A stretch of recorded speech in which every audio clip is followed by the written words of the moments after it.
we'll see if it actually works out. But we are going to talk about the blizzard of '78 today. It's really a storm that will always be the benchmark for New England storms from that day, February 1978 to this. There are things about the storm that will never be repeated. It'll never quite be the same conditions. Maybe we'll talk about a couple of those as we go along. But I did want to say or remind you, we just lived through a pretty big storm a couple weeks ago, that New England is no stranger to major snowstorms.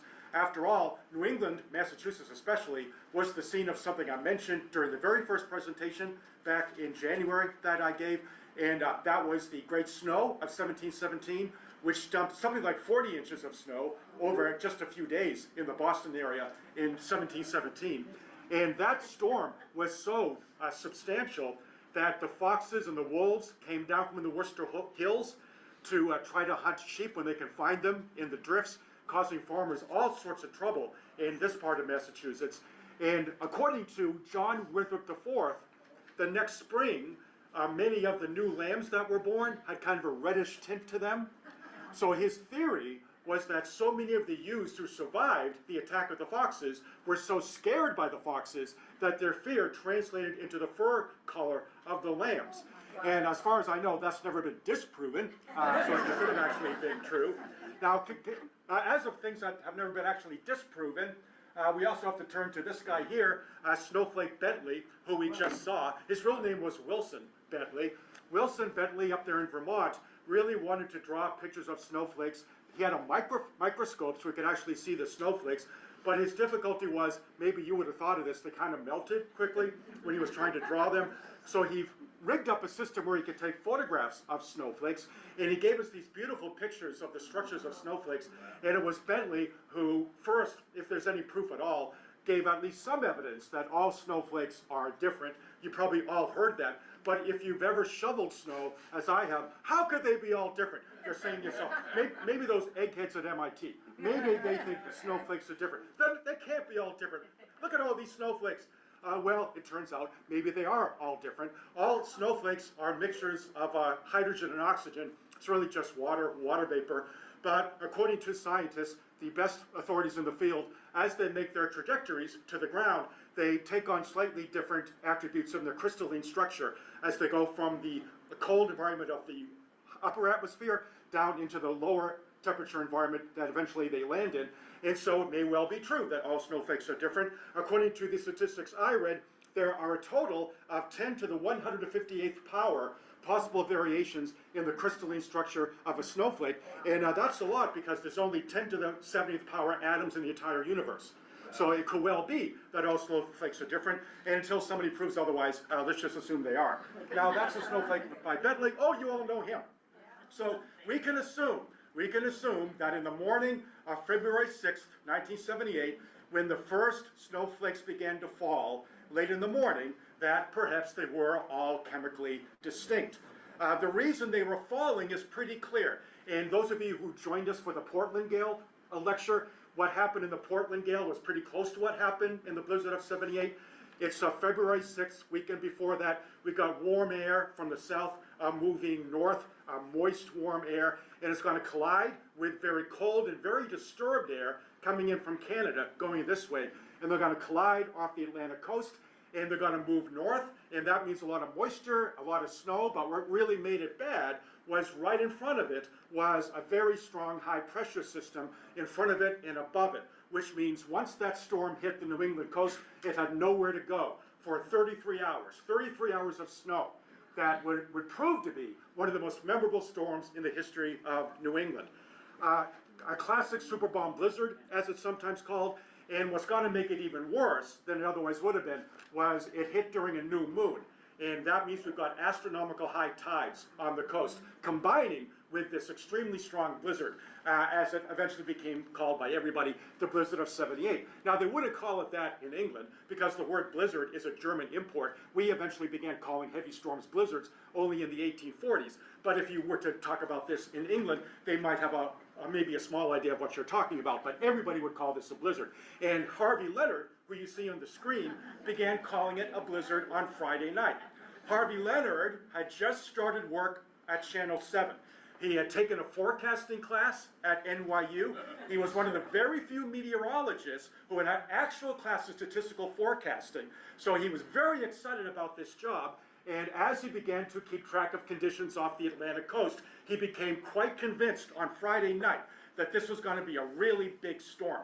And he was the first one to tell people, be prepared, this is going to be a big one. And he was doing that on Friday night. All through the weekend, Saturday there's not much going on, Harvey Leonard was thinking about this. Sunday afternoon, in the evening, they had guests over. He didn't really want to talk to them. He's thinking about the blizzard. Finally, he couldn't stand it anymore. And at 11:30 at night, he told his wife, I'm going to go into the station. I got to get ready for this. And she said, when do you think you'll be back? And Harvey Leonard said, I don't know, a few days maybe. 8 days later, he finally got home. But he went on Sunday night. But he was one of the few who actually said this was going to be a major storm and he needed to get ready for it. That was 1978, remember, and forecasting back then wasn't what it is now. The statistics you often hear is today, they know more about what's going to happen 5 days from now in the winter than they did in 1978, 24 hours ahead of time. The forecasting was completely different because now you've got billions of data points from all points of the compass, ocean temperatures, currents, air temperature, it's all coming in from satellites, and you could process that with powerful computers these days. Now, they had computers back then, they had a satellite or two, but they didn't have anywhere near the kind of data coming in that they have now, nor did they have the models and the supercomputers who could process that in reasonable dispatch. So what that meant was, unfortunately for people, Harvey Leonard was saying one thing, but it was very usual and not surprising at all that other forecasters were saying something different. Now, they began talking about snow over the weekend, but hardly anybody was using the word blizzard. Harvey Leonard was one of the very few. Most of them were talking about, oh, we're going to maybe get a few inches on Monday, and I'll show you this. This is actually the Boston Globe on Monday morning. You can't really see exactly what it says there, but what they were saying was maybe 6 inches of snow. So Monday morning, the day of the blizzard, the Globe was saying maybe 6 inches of snow. And so probably what happened was you got this forecaster saying one thing, you got other forecasters saying something else. You wake up on Monday morning. If you turn on the radio, you began to hear some more and more dire predictions, but not everywhere. It depends what station you were tuning in. So what people did at 7 or 8 in the morning, they sent their kids off to school because there wasn't any snow falling at 7 and 8 in the morning, or they went to work, maybe thinking nothing of it. We'll see what develops. This was 1978, and what that meant was, unlike today, staying home was not an option for hardly anybody, right? Today, a lot of people could stay home and work if they really need to, but not in 1978. If you stayed home, that was as if to say you weren't working. So most people went in. And the upshot was that about 10 a.m. on Monday, with the first snowflakes began to fall, most people had arrived at work or about to arrive. And unfortunately, that meant they were there around noon when the more dire forecasts really began to come in. And the snow that began to start at 10 was beginning to be all the more heavy.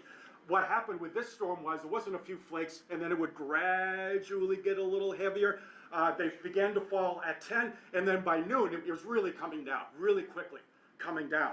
And that meant finally, luckily, when those forecasts in the evidence one's eyes were in front of us, that's when the schools began to let out and the school buses began to move a little bit after noon, and some people at the offices began to shut down noon, a little bit after that, and people began to go home.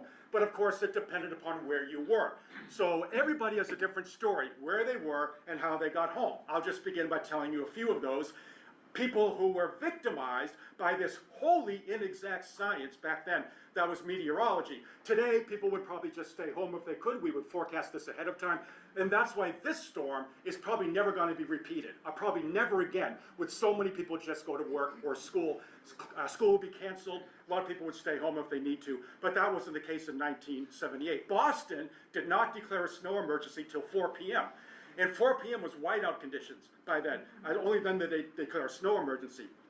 So a woman in BC, taking classes at BC, commuter student, they closed the campus at 1 p.m., so she got in a car. Now it's snowing kind of hard, and she decided to go back to Cambridge, where she lived. And all the way up Market Street. It's getting worse and worse and slower, and then she gets to Soldiers Field Road. And she was doing what we've all done at some point. She can't see anything on Soldiers Field Road. So what she was doing was keeping track of those little bits of red light in front of her, trying to follow the bits of red light, which is all right, but what if something happens to them? Because you're following those rear lights as best you could. But that was the best she could do, and probably the best a lot of people could do. Unfortunately, in Boston, City Hall, Government Center, a lot of those offices didn't shut down till 3 p.m. So you stayed there until 3, and that's going to make an awful lot of difference based upon the accumulating snowfall by then. One woman describes leaving Government Center at 3 p.m. She got to the garage, she's shouldering her way. She gets to the garage, gets in the car, starts the ignition, begins to go down towards her home in Bridgewater, which meant she had to go down 93, 128. Now she's on 24, and the whole time she's clenching the steering wheel like this.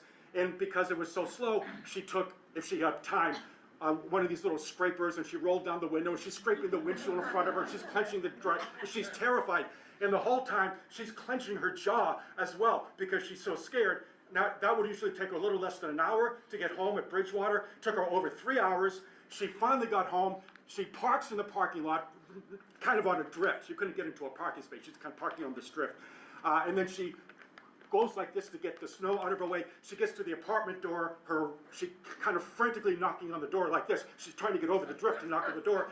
And her roommates find out that she's knocking, and they manage to push the door open, and she's pulling it, and she finally got in. And the first thing she did was she madly began running up and down the stairs of the apartment, 3 flights of stairs, 3 times, because she was filled with so much adrenaline, she had to get rid of it somehow. She up and down the stairs, and the next thing she did, like a glass, anybody got some scotch? I need a glass of scotch.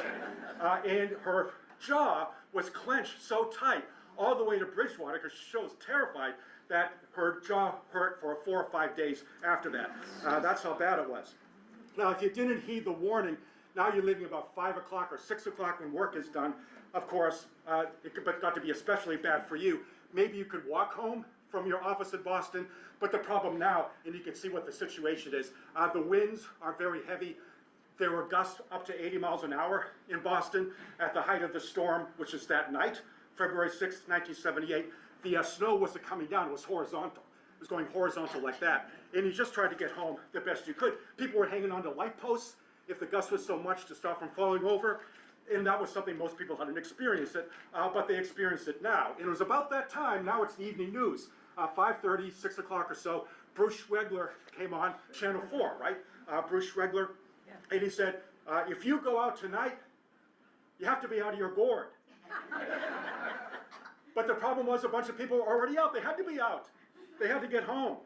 So a few more stories. 3:30 p.m., with the snow picking up dramatically, down on I-93, one tractor-trailer jackknifed at the worst possible point around Columbia Road, blocking the left lanes on the northbound and the southbound expressway, which is going to slow everything down on 93, of course. But of course, what everybody remembers about this storm is 128. So what happened at 128 was late that afternoon, people are doing their best to somehow get home. 2 trucks jackknifed. 2 trucks jackknifed south of the Mass Pike, so that for an 8-mile stretch, beginning around Needham especially, Dedham, Westwood, down to Canton, 138 exit, down to the Route 1 exit, which is Dedham, what you had were 3,500 cars literally stuck in the snow with nowhere to go. And the question was, what do you do now? 3,500 cars like that. And the worst thing you can do, as you all know, is keep the engine on and don't get out of the car to make sure the snow is cleared from where the exhaust pipe is. And regrettably, people did keep their engines on, and 14 people died that way on Route 128, dying of carbon monoxide poisoning. If you could, though, maybe you'd stay in the car, you turn the engine on for maybe 10 minutes, then turn it off, making sure that exhaust pipe is cleared. This happened to me once. My wife and I were stuck on I-95 in Virginia. We spent the night in the car, and that's what I was doing. I was turning the engine on for 10 minutes, 50 minutes we'd have it off, and we got through the night, not happily. But we got through the night, everything was fine. Or what you could do is you could leave the car. A lot of people just left the car, which is probably what I would try to do. And some of them got to the cinema, the Showcase Cinema in Dedham. So here's another view of what it looked like. This is Wednesday, 2 days after the storm. They're still there, as we'll see. The snow plows could only do a limited amount of work in the immediate aftermath of the snow because there was so much snow and so many stalled cars. What are the plows going to do? They can't navigate through the stalled cars, not just on 128, but also in other roads as well. And we know that plows are very efficient. And I'd like to maybe ask somebody, where was the snow plow invented? Milwaukee. See, how'd you know that? That's amazing. That's right. Snow plows were invented in Milwaukee. And we all know that the efficacy of a snow plow largely depends on the design of the mold board. Optimal mold board design will give you very good snow plows. Today we got really good snow plows. They weren't as good back then as they were now. And anyway, you needed trucks to get that snow anywhere before the plows could really do their work. So what would you do if you were stuck there? Well, as I said, you could get to the Showcase Cinema in Dedham, and about 500 people spent the night at the Showcase Cinema in Dedham. And what a lot of people think they remember is that doesn't sound so bad because you just watch movies all night. And you say to yourself, that's kind of a fun way to spend the storm. Maybe you watch Close Encounters of the Third Kind because that was showing about the same time at the Dedham Cinema. Or if you're not lucky, if you can't get in, maybe you see that, the one and only with Henry Winkler. That was out at the same time. But I assure you that it is a myth that people spent their night watching movies at the Showcase Cinema. There were 500 people there, but the reason they were there, it was a Red Cross shelter. The Red Cross set up a really quick emergency venue there, and they were serving up beef stew and also popcorn from the theater, but it's mostly beef stew. But the projectionists left early. The projectionists went home, so they weren't showing movies. They were just riding out the storm. The most nervous people at the Showcase Cinema in Dedham at the height of the storm on Monday and Tuesday, when it was still snowing very hard on Tuesday, were two guys who were driving a Brinks truck. So they couldn't make it where they needed to go, so they pulled over, they got the big cash box, and they walked up to the Showcase Cinema with a cash box, and what they would do is one guy would sit on it for 4 hours, and then the other guy would sit on it for 4 hours, and they just took shifts guarding the cash box. So you could get to the Showcase Cinema, or you could get to St. Bartholomew's Church in Needham. Now they put up, at one time or another, 2,000 people during the Great Blizzard of 1978. And the priest at St. Bartholomew's never forgot in Needham for these services. So they would have you sleeping on the pews at the church, floor space. They didn't have many beds, but it was better than being out there in the elements, of course. Now, what about people who tried to get home, who weren't stuck? Maybe you're sick of that poster. So here we are, trying to get home, and it's the late afternoon, early evening of Monday. Conditions are getting to be well nigh impossible, but people are trying to get home anyway, including Louis Supernant. So I just thought I'd tell you his name. Supernant had the good sense to leave Needham at noon. So he got an early start, not bad. If you left at noon, pretty good chance you'd probably make it home. And he got to 128, not blocked yet by those tractor trailers. He got to Route 24. When he got to Route 24, things were getting to be terrible on Route 24, but he's got to get to his home in New Bedford. And normally it would take him about an hour to get to New Bedford from there. But what he now saw in front of him were more and more stalled cars. Because these were the days before front-wheel drive. And it was much more likely your car would spin out and stall so that you couldn't move it again back then than it is now. So what he's got to do, going down Route 24, is go slow, slow. He's looking at the red lights, and just, you're exactly right. He see a big mound in front of him. Well, that's probably a car. So he weaved this way. I'm trying to get this, hoping he doesn't spin out, and he's trying to get this way, and he's trying to get this way, all the way down Route 24. And he finally got to New Bedford 7 hours later. So it's a 1 hour trip, took 7 hours, but he stayed on the highway all the way through. But my favorite story, although we'll get to a couple more, about what's now going to happen in this totally unexpected event. If you read the wrong forecast, for you it was probably totally unexpected, is what happened to a guy named James Pignato of Peabody. His job that day in 1978 took him to Stoughton. So he's down there in Stoughton, down Route 138 in Stoughton, and he's got to get home. It's the afternoon. He decided to leave in his car. He's got to get back to Peabody. But his difficulty is that one of the trucks that jackknifed on 128, jackknifed right by the 138 exit on 128, which meant that 138 was backed up on the way to 128. You couldn't get through the exit to 128, even if you wanted to. So there he is on 138. He's driving on 138. It took him 6 hours to go 1 mile, and he's still a long way from 128. So he decided to just give up, as many people did. He left the car at 138, and the snow is coming down like he's never seen. It's whiteout conditions, but he can see a light. He can see a light over there, and it turns out to be Queen Anne's subparlor.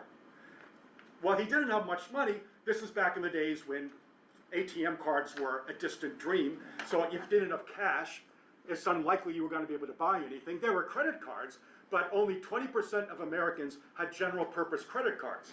And chances were the Queen Anne subparlor, and this in fact was true, wasn't going to take one of those credit cards anyway, which meant that if he didn't have cash, how were you going to get food?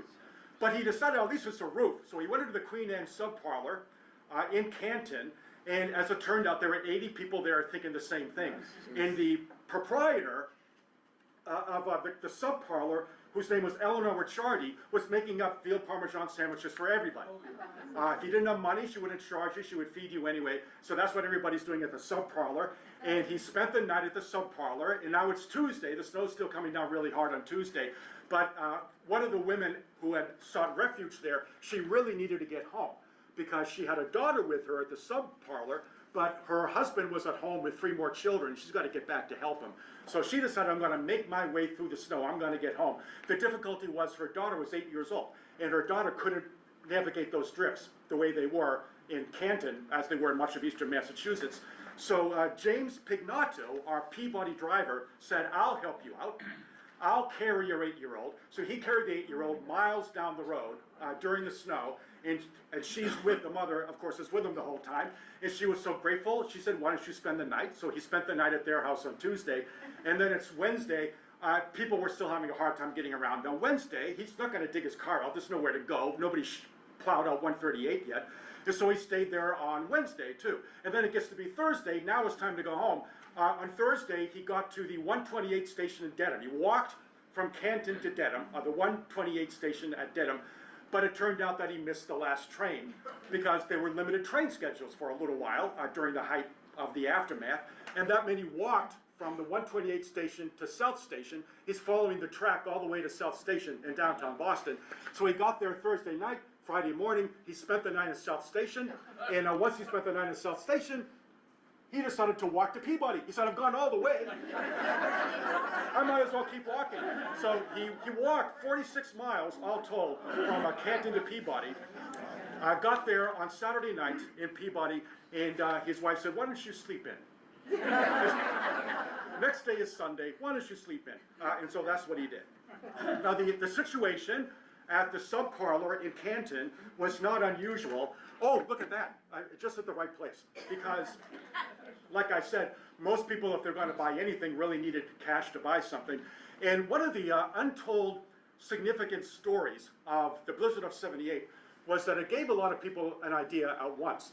ATM machines were already there as of 1978.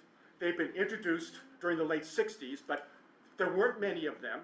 And a lot of people, if they were available, didn't trust them, didn't really think they were going to work. So nobody knew if this was an idea for the future. But in New York, 2 weeks before, they were hit by a storm like Massachusetts. We were hit by a storm 2 weeks before the blizzard of '78. And so many people couldn't get to the bank, or so many banks were closed, that people began to wonder, maybe this is a technology for the future, and maybe the immediate future. So that blizzard in January 1978 persuaded a lot of New York banks, we need ATMs. And that way, even if we close, people can get their money. And after the blizzard of '78 in Boston, more of us thought the same way, and these became the rule and not the exception. So there's only a few hundred ATM machines in 1978. Today, there are 3.5 million all around the world. So that's one result of the blizzard of '78. This technology, which a lot of people preferred not to try, they were a little leery of it, now became something people were willing to accept. We'll take the risk because they're so convenient, especially in an event like this. Then there was the case, we'll go back to the next slide. Oh, there's Mike Dukakis. So this one thing that many of you may remember about the blizzard of '78, Mike Dukakis went on the TV, and he was there for 5 days, one way or another, talking to people on TV. Everybody remembers the cardigan sweater. He actually had 5 different sweaters that he wore, And he really regretted that because, according to Dukakis, during his re-election campaign, people were always coming up to him with another sweater. Here's a sweater. Remember the sweater? Went into the sweater. Eventually, he had dozens of these things that he couldn't use.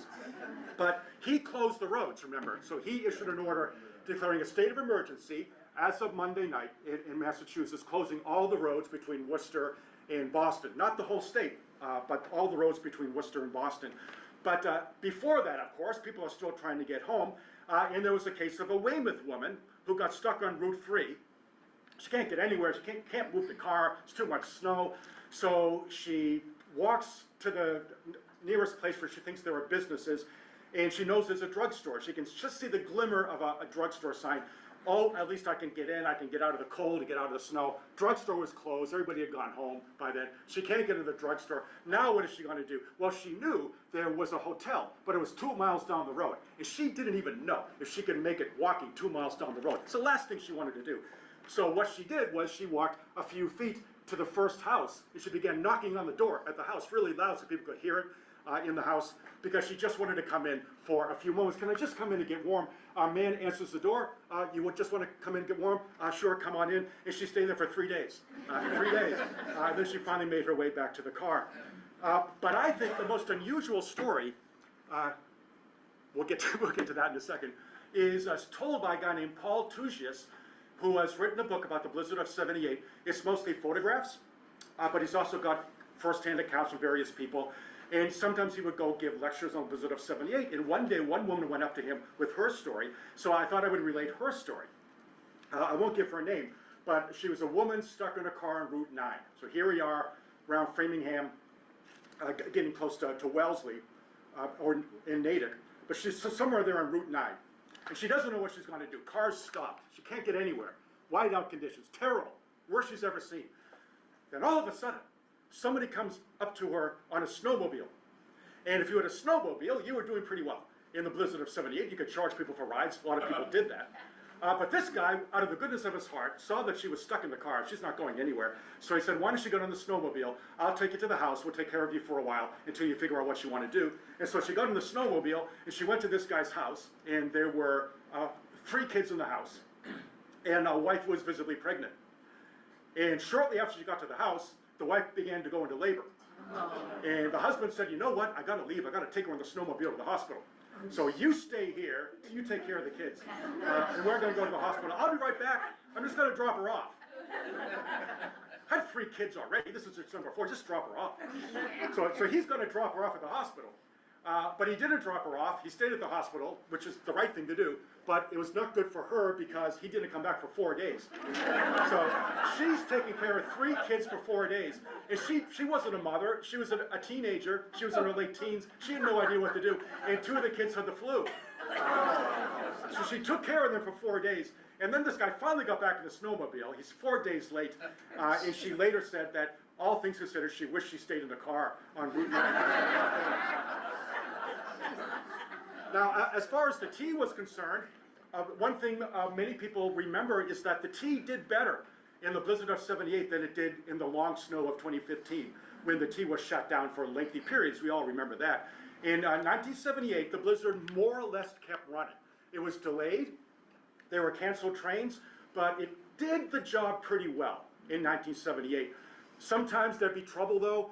There's a tail of a Blue Line train. It's approaching Maverick. It's coming out of the harbor tunnel, and there was too much snow on the track. It couldn't make its way through the snow. So what the driver did was he left the front car where the driver's seat was, went all the way down through the tunnel to the back car, and that meant he's going to start the back car there, and he's looking behind him because he's now going to push the snow from the back car. And he was able to get through that way because it's easier to do that if you're pushing it rather than trying to get there from the front car. So you would get maybe home any way you could on the T. The Red Line had trouble, especially on the Longfellow Bridge. There were all sorts of delays on the Red Line trying to get the snow away on the Longfellow Bridge. But they didn't actually stop for any extended periods of time, so that the T did pretty well. As far as Harvard Square was concerned, many people had to wait lengthy periods at Harvard Square for buses to get there. Buses, of course, were delayed if they were running at all. Many people had to walk home from Harvard Square. That could be a very long walk indeed. Others just decided to find a place to spend the night, and one place to spend the night might have been a bar. And there were several bars that stayed open all night in Harvard Square. Why not? People would come in, they'd be serving beer, and one of the bars ran out of beer on Tuesday morning after serving these people all night. And the bartender decided, I need more beer because the people are still here. I've got to keep serving them the beer. It's still snowing as of Tuesday. And so what he did was he called this guy who happened to have a plow attachment on his truck, his pickup, come by, go down the road, I'll tell you where the beer supplier is, go pick up some beer, come back. And the bartender's friend at the bar said, you can't do that, there's an emergency, and everybody's got to stay off the road. You can't be doing that. And of course the bartender said, probably what I would say, this is an emergency. What are you playing at? I've run out of beer. And so he sent this guy down the road, and they got 46 cases of beer, came back. I can't believe they weren't pulled over, but they weren't pulled over because Dukakis had issued what he called, this would have scared me, what Dukakis said was this is a total and ongoing emergency. Doesn't sound good, total and ongoing emergency. But he got the 46 cases of beer. Not so lucky was one man in Burlington who was sick of being housebound. The emergency had gone on. It's Thursday or Friday. There's still an order closing the roads because they're not cleared yet. It's still in dismal condition, even after the snow stopped. But this guy couldn't stand it anymore. He got in his car. I'm just going to take a drive down the part of 128 that was cleared by now. And he actually got to 93. When he finally got to 93, a state trooper pulled him over and was so upset with him that the state trooper made him abandon the car. State trooper impounded the car by this Burlington guy and said, you got to walk home to Burlington. And he put a little note in his pocket saying, this man is mentally incompetent. He walked 5 miles to Burlington. I can't believe a state trooper did that, but that's what they did. Dan, the pictures the slides. Oh, Keep sitting on it and you change. Elizabeth Taylor. What's she doing there? Oh, sorry. Oh, Boston Garden. All right, now we're at the Boston Garden story. So one thing that people think they know about the blizzard of '78 is that they were showing movies at the Dedham Showcase Cinema. We now know that they weren't because the projectionists had gone home. But there's another story that everybody remembers, and that's the Beanpot. Because the Beanpot was being played that day, February 6th, 1978, at the old Boston Garden. They didn't cancel the Beanpot, probably should have, they would have today, but they didn't back then. So the Beanpot was held. 11,000 people gathered at Boston Garden, and they watched Harvard defeat Northeastern in overtime. Really good game, that's the first game. And after the game, they're waiting for the BC-BU game, and that's when the announcement came on, people should probably go home. It's really snowing bad out there, maybe it's time to go home. But a lot of people wanted to stay, because BU, I think, was #1 in the country in hockey in 1978. So a bunch of people stayed to watch the game. BC was really getting beat up on by BU. It was a wipeout. And then partway through the first period, announcement comes on, everybody should go home. We're going to play the game, but we recommend you go home, get home the best way you can. So a lot of people did leave, but many people decided to stay. And after the game, BU had won 12-5. After the game, the BU team piled into the bus. And BU hardly ever took the bus to the Beanpot. Why would you? They hardly ever did it. But this year they did, for some reason. And the bus now, it's way after dark, at the height of the storm, like 10 or 11 at night or something, the height of the storm. And the bus is trying to get through Kenmore Square to BU. I don't know how they did it. It was really, really slow progress because the bus was not only trying to make its way through the snow, they were also picking up BU students on the way. Come on, it's not safe to walk, get on the bus. Now, I don't know how they did it, but they finally got through Kenmore Square, and BU team was all set finally to get off the bus after being on it for a long time. And they got through Kenmore, they're on Com Ave, they get to campus, and when they got to campus, they still had a little ways to go because they had to get to Babcock Street. And Babcock Street is where the Walter Brown Arena is, and that's where they're going to drop everybody off, and they're going to go back to their dorms, and that'll be it.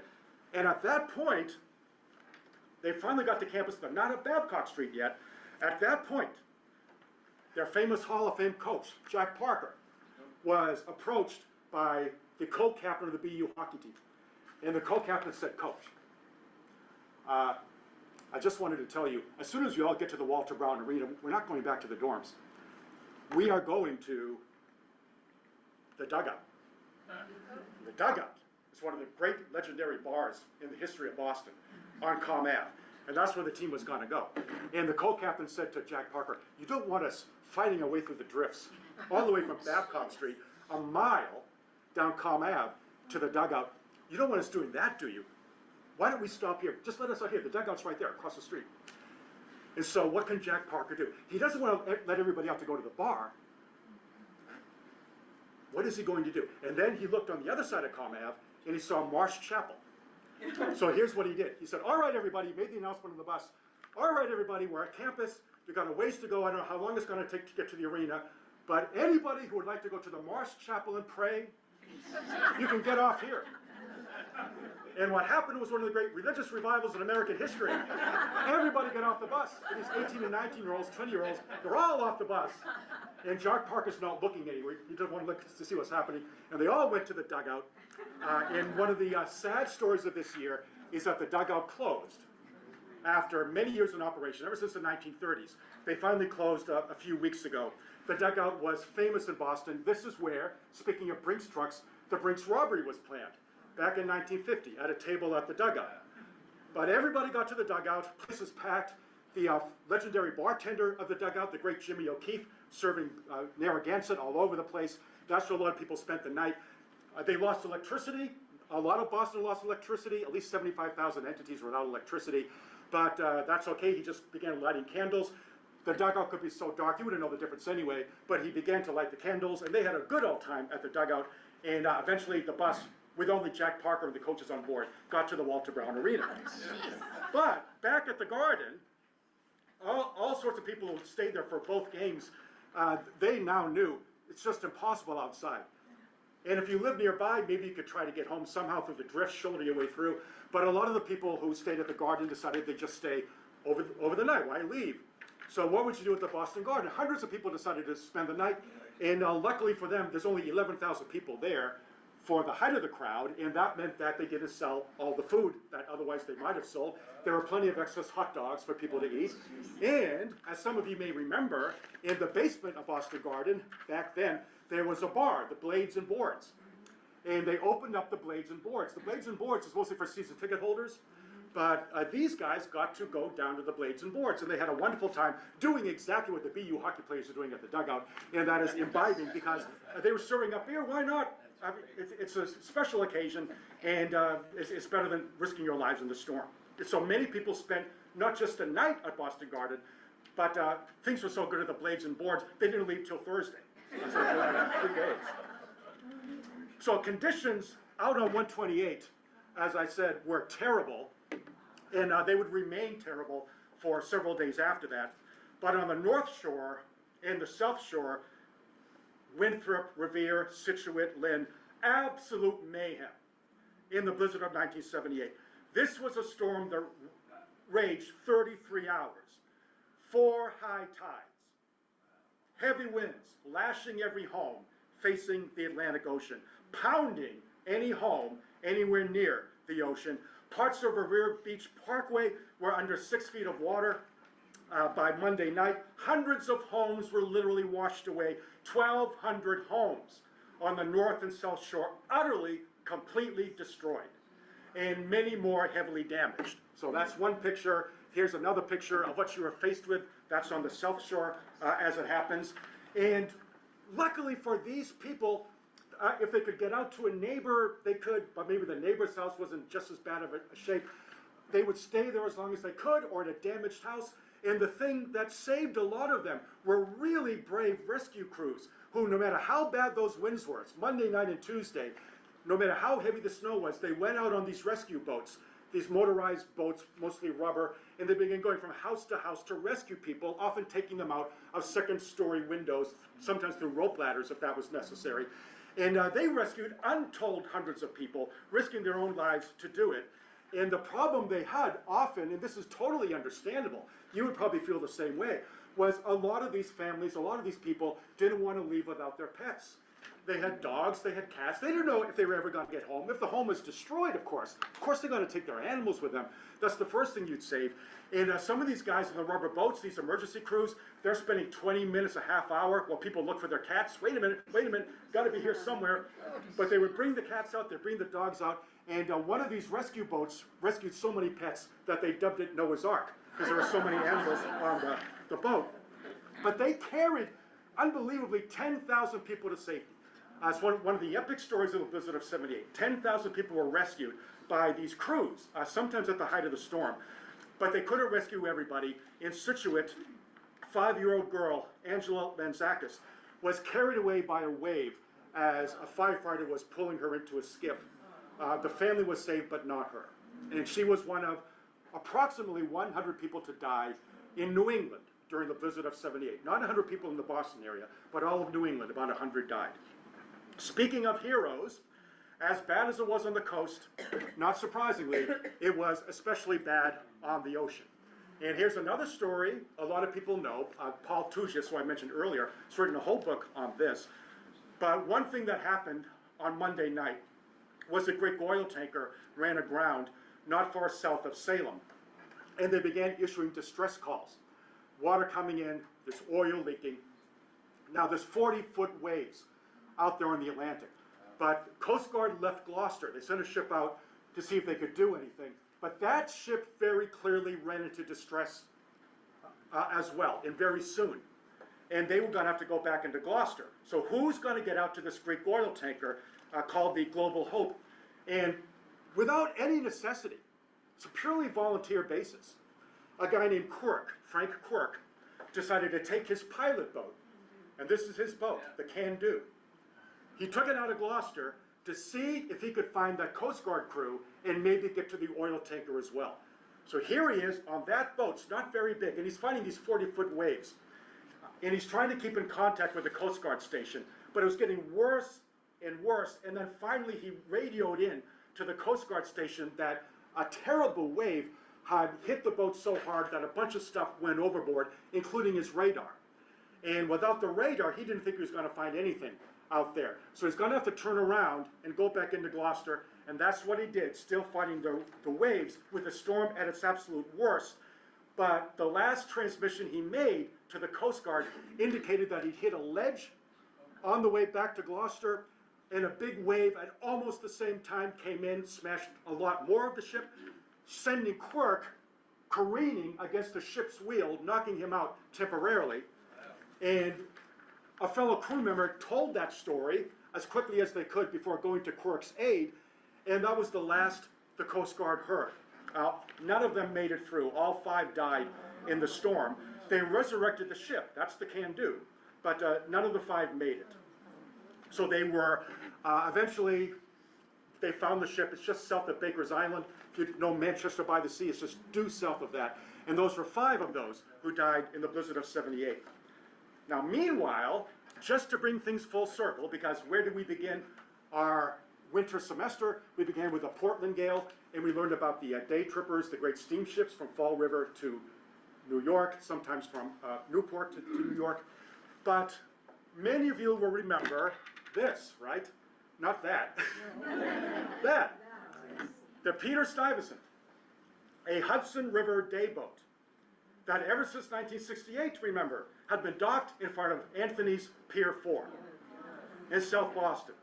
And Anthony's Pier 4 was almost as much as a Boston institution as the dugout on Comm Ave. And everybody loved this ship. Anthony Athanas had bought that ship, the Stuyvesant, to anchor at Anthony's Pier 4.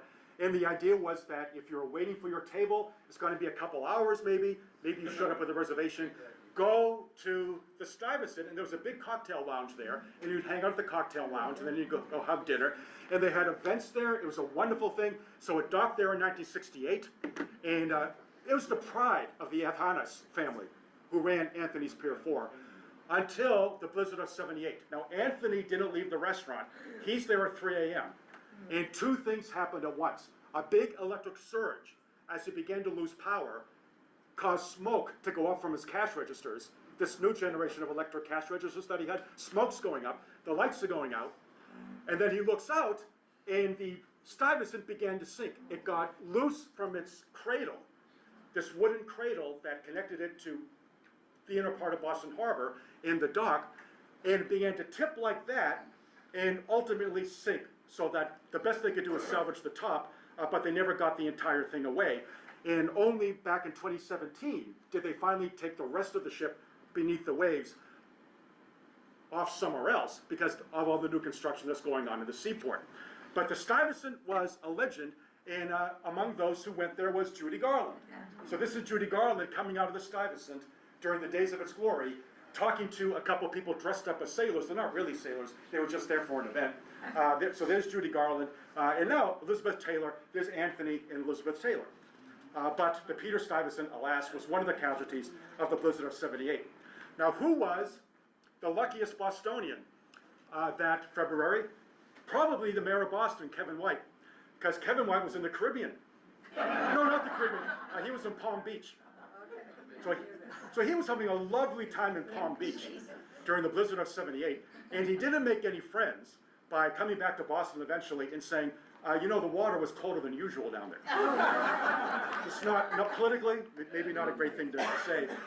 So the acting mayor of Boston, because White wasn't there, was somebody you might remember, a guy named Lawrence DeCara, who was the head of the city council, and he was acting mayor of Boston. He stayed Monday night at a friend's house on Beacon Hill, and then he had to get to Government Center. And at 4 in the morning on Tuesday, snow is still extremely heavy. At 4 in the morning, he began to climb Beacon Hill. He's going to go over Beacon Hill, eventually to Government Center. And he's hanging on to the tops of the parking meters if he can find them. But he got to the top of Beacon Hill, then he went down Beacon Hill, slipping down Beacon Hill all the way there. And the thing that he was afraid of was that he was going to get to Government Center, and there was going to be a big gust of wind that's going to blow him over the plaza.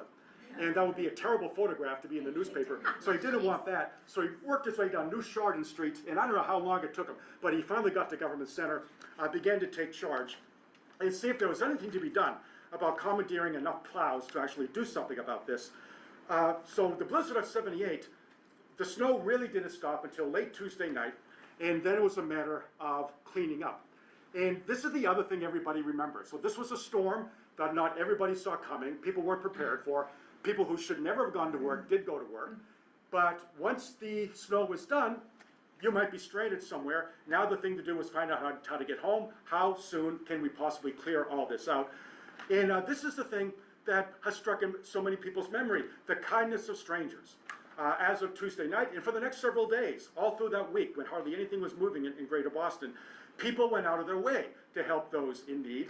And many of you have examples in your own histories probably, but one example I like are the people on Vincent Road, right by 128 in Dedham, and they knew people were stuck in the cars, and they sent their teenage sons, if they had them, with hot drinks down on 128. They would find people still in the car, they would serve them drinks, and they say, come on up to Vincent, I'll show you how to get there, come up to Vincent Road. And all the families on Vincent Road would have people, and they make dinner for them in their homes, because otherwise, what were these people going to eat? And what were they going to do before anybody could come get them? It was going to be a while. In Somerville, where I live, on Winter Hill, there's an elderly home, a home for the elderly, and that was totally snowed in. So the people working at Leo's Variety Store somehow got to work on Tuesday, and they spent the night on Tuesday, now that they're on Wednesday. And what they decided to do was take all the food they could from the variety store, free of charge, and they brought it over, however they could, to the elderly home, and they shoveled out enough space for an ambulance to get in if it really needed to, and they fed the elderly. And there are hundreds of stories like that, people not expecting any payment, just doing what people usually do in crises, which is act responsibly, act the way people ought to. And the stories of that are very many. But my favorite story has nothing to do with that. It has to do with a friend of ours who lived in Somerville, and he was in the Caribbean. And he's got to get back to Logan Airport. And it's Monday night, and of course Logan Airport was closed. The only runway open at Logan Airport was kept open for the military to get there.